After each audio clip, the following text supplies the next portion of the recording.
Hey, hey, hey, and welcome back to the Difference Maker Revolution podcast. And today, there's the happy four. Look at all the smiles on the faces. Because as we know, you can hear when people are smiling or not, right? So you can hear that everyone is smiling right now. And today, we're going to talk about session fees and deposits. Ooh, a controversial area. Where are we going to start? Who's going to go first and dive into this subject? I think Steve has the biggest smile. He should go first. Ah, come on. Oh, wow. Okay. Well, we had a mix in our business. So there were people that paid session fees. And because we had alliances that would promote us, there were people that would come in on a promotional offer. So it's not that dissimilar to running Facebook ads, as well as when people were inquiring charging session fees. There was a spell when I made all of my team charge a full session fee, which was $175.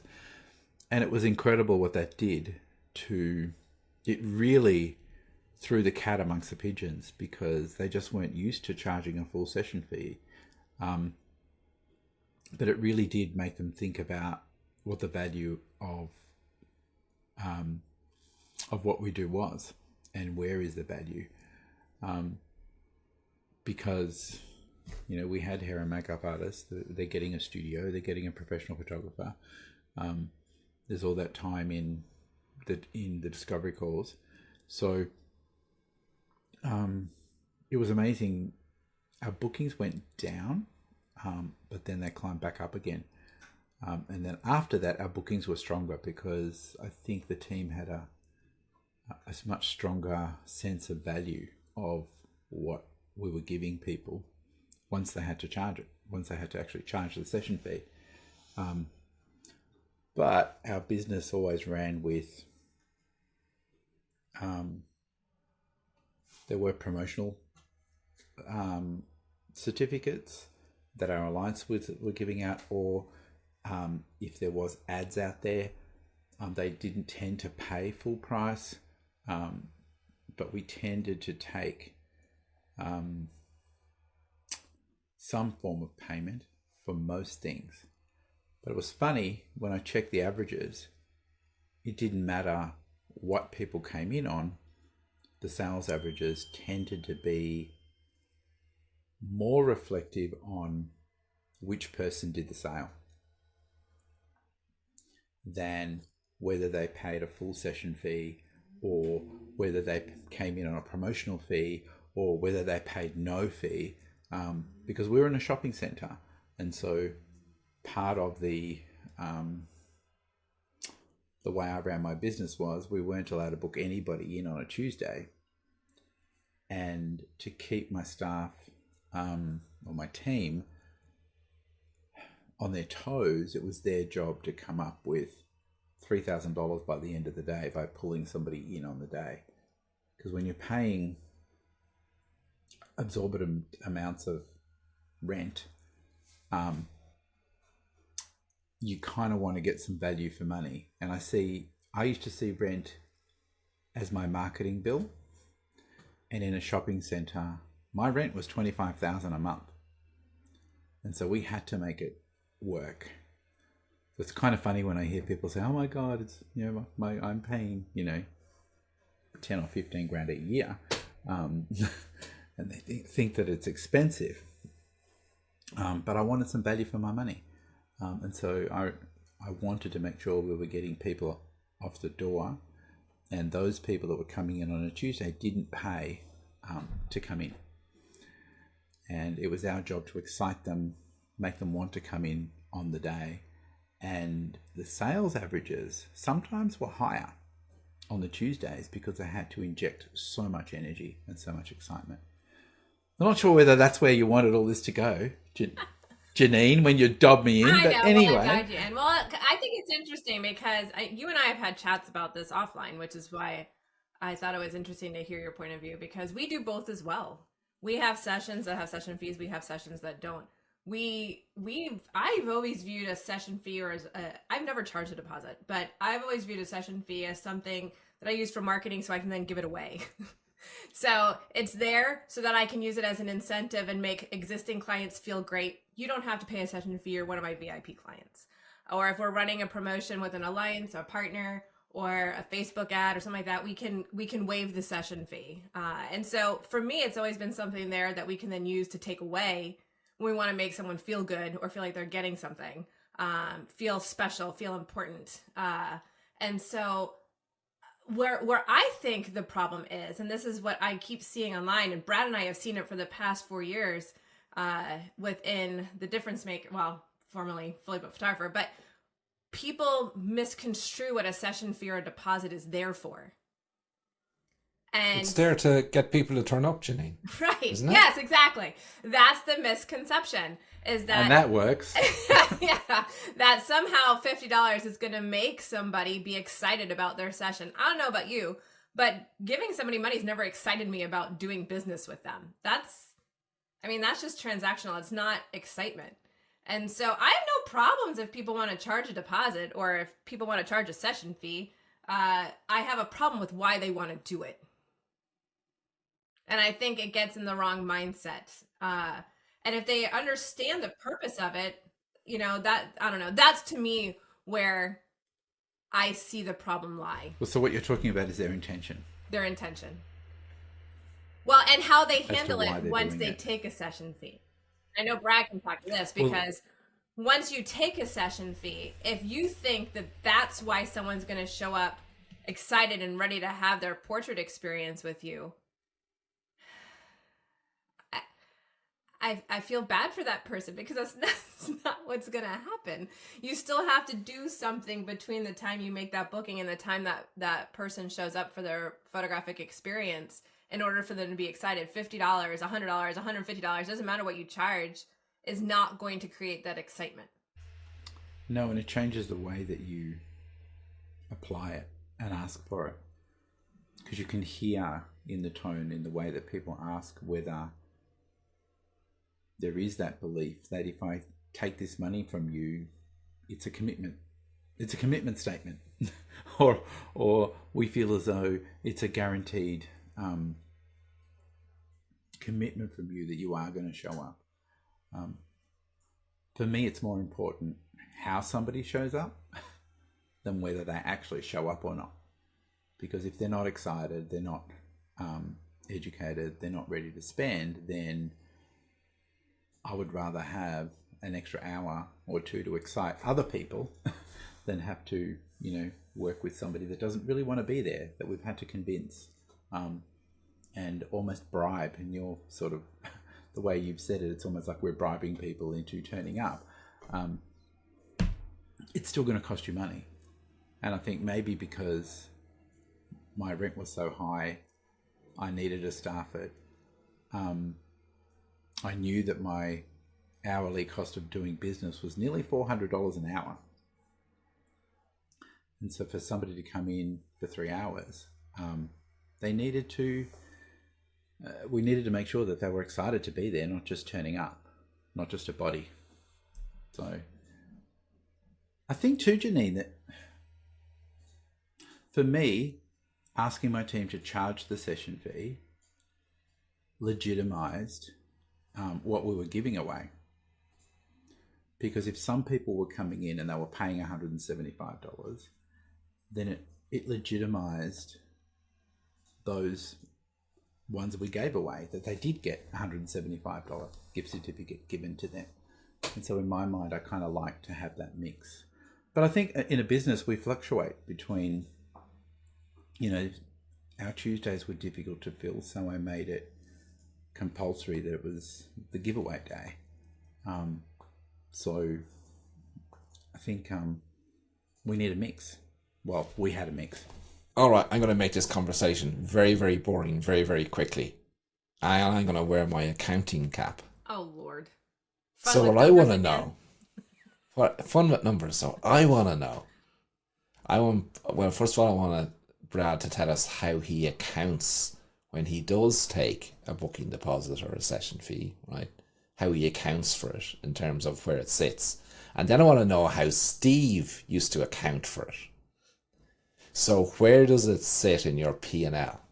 That's what I want to know. Brad's like, why do I get the boring question? Yeah, thanks, Ron. Appreciate it. Could ask me anything, literally anything, and you asked me that. Something's happening. I don't know what it is.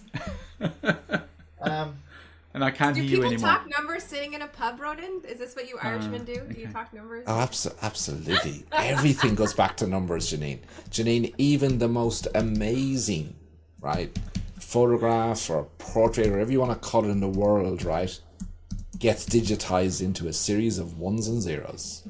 Everything on this planet goes back to numbers. Go, Brad. Brad, but we're talking about numbers, right? Or we're talking about intention, because we've been talking about intention, right? And I think I love your approach to when you do a direct offer and you take a fee, as to your intention as to how you treat it. I love the way you do it, and I'm hoping we may have some disagreement on this too. But tell everybody how you do it. Sure thing. Well, I mean, the first thing is, if we're talking about session fees and deposits, I wouldn't even use a session fee or a deposit to determine what I take on front end of marketing. It's like a cost of experience. Session fee to me means that they're paying something, and they can use the full amount of product, which I don't do. And a booking deposit is how I define it, for an experience that is free. So that's why I charge like a refundable booking deposit. What I do is I'm just charging, if I'm running a direct offer ad, whatever that offer might be, that's the price of the offer. What's included is included with the price. It could be anything from £45 up to £150. And then that income I generate from that booking, I use to offset my marketing spend. So I don't count it towards average spend. It sits completely separately. I've got a lovely little miscellaneous sales column that I account it in, and I use it to offset my marketing. So then it brings my net cost per booking down. So then if it costs me, I don't know, I'll pull a number, £200 on Facebook ads to get a booking, but they're paying me £75. Then my net cost per booking is £125, and then I know then I can scale that. So what does that do to your intention then about this booking deposit? How does it change the intention from the photographer who thinks it's about ensuring someone turns up? That's a completely different conversation. So we all exist in these weird shades of grey that nothing's really straight lined or easy to answer, and that a client has to be excited to come. That's their main deciding factor whether they're going to show up for an experience or not. I'm just charging that booking fee. I have zero intention whether the client's going to show up or not. But my intention is just to offset marketing spend. That's my only reason to take it, is to offset marketing spend. But there are loads of cases, especially with members, and they don't charge a booking deposit, and they book more sessions in, but then none of those sessions come in, and then they do charge a booking deposit, and it actually affects them in a positive way. That because they're charging that booking deposit now, they actually get and hold more sessions. And it's not because they're exciting the client more, it's just because that phone conversation, the client's not fobbed them off. You've given the client an opportunity to say no with the booking deposit, whereas without it, there's no real opportunity for the client to say no. They can just say yes to the entire thing, booking, and then have no intention to come. And as the photographer, if you're not exposed to enough conversations, then you're not going to pick up any of those red flags, and you're going to book that person in and assume they're going to come, and job done. Whereas the booking deposit acts as a hoop to jump through, just like with Facebook ads, just like with landing pages, asking extra questions, asking for postcode, whatever it is. It's a micro commitment that if they're willing to make, that they're more aligned to actually come. So it's like this weird circle of a booking deposit doesn't ensure people are going to come, but sometimes it might if, XYZ. And the So more excited they are, the more likely they are to pay it. yes, exactly. So if they're excited, they'll pay it. If they're not excited, they won't, and they'll come up with all the excuses you hear, all the objections you get. I have to speak to my husband. Don't have my card. I'm currently driving. Um, Anything that you hear all the time, which essentially just means that all those objections mean one thing, and they just don't trust you, and they don't believe that the product you're offering is going to help them. So, yeah, booking deposits are an odd thing. They help and they hinder, but you have to, I suppose, be aware of why you're using it. Janine, is that the biggest thing we see? Is it that people are using it for something that it's not really about? Yeah, and that's what I see. And that's my fear with it, is that people use it for the wrong reasons and then they skip the next step in the experience, which is the excitement and the additional phone calls and the follow-ups and the communication with the client to get them excited. Following up on, what you've talked about in your initial discovery call, and the things that you do, the communications you have, the letters you send out in the mail, a postcard, an email, a phone call, the things that you do. It's not, if the intention, if that I'm going to take $50 from you now and you're not going to hear from me again until the day of your portrait experience. That's what I don't like to see. I can be more controversial. Oh, please. And say that's something I do despise. I do dislike strongly. When photographers are justifying charging the book deposit. Charge book deposit, like, I don't care if you do or you don't, as long as you understand why you're doing it and you're getting a result. But a lot of photographers use the term skin in the game. Yes. That the clients have to have skin in the game. And they think monetary value is skin in the game. And if you think that, then you really don't have a clue of what you're doing, or what's happening, or why clients book, or why why we're even doing this. Because if you understood that we're all here to solve problems and help people move towards the desire that they want, that's enough skin in the game. Then just money. So charge a booking deposit if it helps with your own personal confidence to get the booking, but don't lie to yourself and say it's about the client needs skin in the game. And it's like this weird reciprocal relationship, and if you don't charge it, they're not going to value your time as a photographer. I don't think I've ever valued any photographer's time, personally. I don't think your clients will either, unless you give them something to value it for. And it's not going to be about taking photographs. When you hear that too, we hear people say my clients don't value my time. They don't. They don't. They don't. Like, why do they care? They don't care about you. I'm trying to think of whose time I actually value, maybe the four of you. But, that's not, like, if I have to cancel a hair appointment, I cancel a hair appointment. It doesn't even faze me that my hairstylist might have been planning on only seeing me that day. It didn't work for me that day, and something came up, Ronan calls a meeting. That's more important than getting my hair done, so I cancel my hair appointment. It wouldn't have mattered, honestly, if I had paid a $50 deposit and I lose it if I don't show up for my hair appointment. Okay, well, bye. I had something more important come up. So yeah, the whole value your time, and photographers seem to take that very personally. I don't know if that goes to their artist heart or if it goes to what it is, but this is where I think they sometimes don't think of it as a business, and they think of it more as something personal, and they take it very personally that someone doesn't value their time. Well, I get to work in studios all over the world, and I worked in a studio in the UK actually, where I only had access to 2 people out of a team of 6, and so then we started tracking those people that were doing discovery calls. Now everybody paid the same amount of money to come in, so there was a payment made. Skin in the game, Bradley.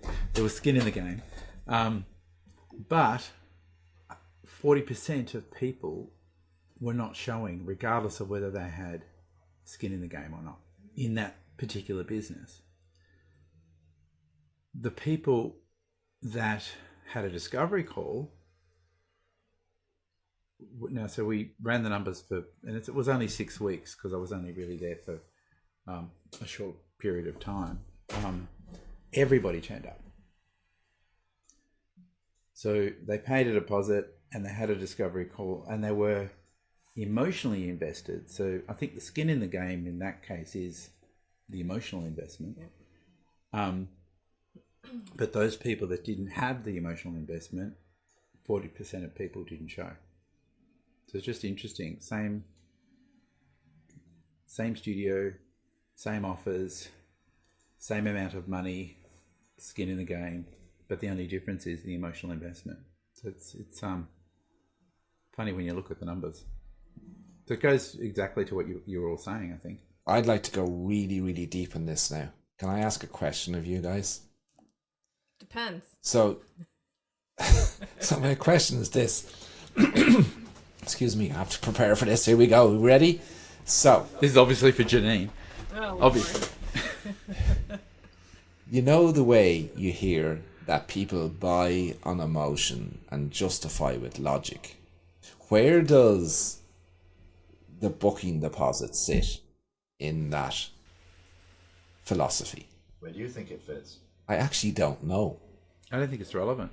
The philosophy, or that the booking deposit does not link with it? I think when people commit to us, the biggest commitment that they make to us is their time, because we're asking them for a chunk of their time. A lot of the time, it's in their downtime or their family time or time that they would use for themselves. And so I feel the biggest commitment that people make on the booking stage is their time and their vulnerability. The money isn't as important. Now, obviously, there are people that are charging, nominal amounts of money, and we've had people charging $600 or $700 for a booking fee. I find that has an adverse effect. But anyway, that's a whole other topic. So I'm not really answering your question. Janine, this was your question. Was it my question? Wow. I don't remember him saying, Janine, I have this question for you. I suppose what I'm maybe... The reason why I'm asking the question is maybe not based on any firm foundation. And what I mean by that is sometimes people say logic is often about when you introduce numbers, right? So, and maybe the justification with logic can be done without linking it to a number. I just happen to be linking it to a number in the question, which may not be relevant at all, for a whole lot of reasons. But yeah, it was just something that hit me. I don't know. If you go on that line of thinking, then yes, it's directly correlated, isn't it? But the emotional is getting them excited, and the logical is that they then agree to pay a booking fee. Now Steve-O's point about time is the biggest commitment we ask from them.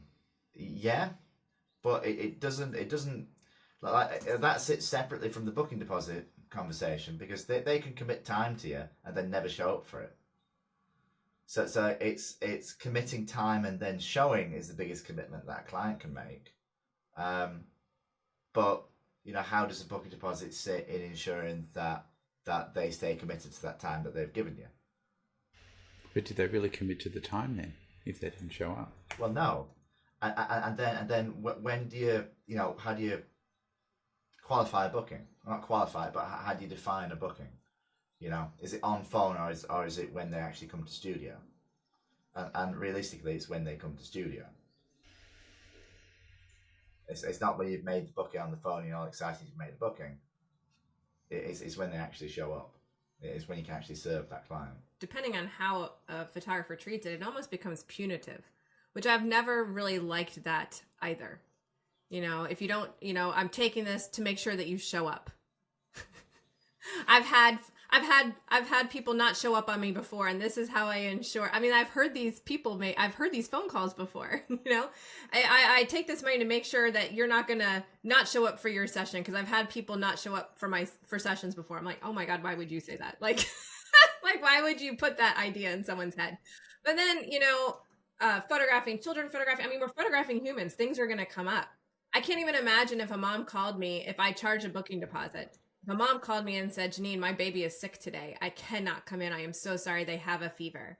And I said to them, well, I guess I'm going to have to keep your $50 deposit. So sad that your baby's sick. I would never say that, I'd be like, oh my God, I hope the baby feels better. Let's get you on the calendar in a week when the baby's feeling, like, why would you ever, like, if we're making a difference, if we're supposed to be using our art and our gift to make a difference in someone's life, the thought of doing something punitive just seems so foreign to me. And I don't understand that mentality. It's almost like you're punishing your client because something has come up. And I could never do that. I just never could do it. How could you look at that client in the eye again a week later saying, I got your money? So when does a refundable booking deposit become refundable then? I mean, technically, you'll have terms and conditions, but like Janine, I've bent and broken my terms and conditions, and I've never stuck to them. I've never gone down the path of punishing a client for them not showing, or even if a client's booked in, paid a deposit, the phone on the day, I'd still refund it on the day. Like, even if that client's giving me the most bullshit excuse of why they're not coming, and they're actually wasting my time, I would still give them the money back because it's my fault. It's my responsibility. I can accept responsibility that for whatever happened during those calls, if I made them, if somebody on the team made them, that something didn't follow a process, it's our fault, not the client's, and we're going to punish them for it. Have your cash back, I don't need it. But at the same time, I'm in a fortunate position where I have cash reserve. I can do that. So I do feel for some photographers who take that punitive approach because they have to. We all like to look outside of our industry when we're studying business and we're studying 5-star customer service, and where we're studying how other industries do things. And if you look at Neiman Marcus, they'll take back anything. You have so many like lower end clothing stores where if you bring it back, you have to have a reason, and there can't be a tag cut, and they're like, they have all these hoops you have to jump through in order to be able to return an item, and then still it's just restore credit. You go to Neiman Marcus, you can return anything. It could have been worn. There could have been sweat stains on it. It's part of their policy. 0 questions asked. If you want to return it, you return it. And so they make their clients feel like it's a 5-star service. We're not going to make you feel bad that you have to return something for whatever the reason may be. And I think it was in one of the books that we've all read on customer experience and customer service, and they talk about the why and why Neiman Marcus went to that decision.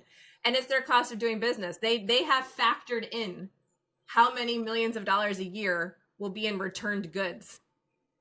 It's part of their doing business. And we have to have that, like, that's why we have to charge a proper amount for our work, because if a client needs to, like, and I see this too, and I know this is deviating from session fees, but it's the same kind of concept. And I had it happen yesterday, and the guys had to hear me talk about it, but I have to reprint an album for a client.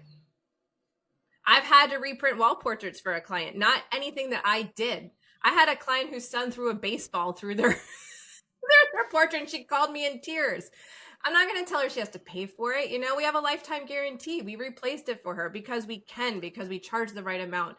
We give the right service. She's a client for life. If I tell her, I'm so sorry that happened, I'm going to charge you full price, and I would never see her again, and that's not how I take care. That's how I choose to take care of my clients. I don't choose to ever penalize them for accidents that happen or things that happen.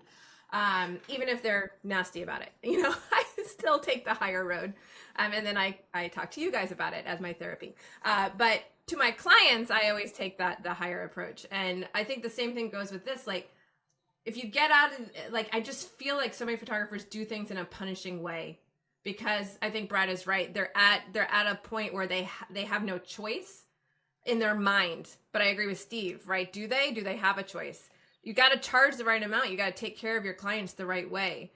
You have to build your cash reserves. This is why Ronan is so heavy about profit first, and so adamant that photographers get into this, building these reserves, so that you aren't, as soon as a client gives you the money for their product, you're spending it on that product, and if something goes wrong, you're screwed. Because if you have to make customer service decisions based on financial decisions, God, it's a scary place to be.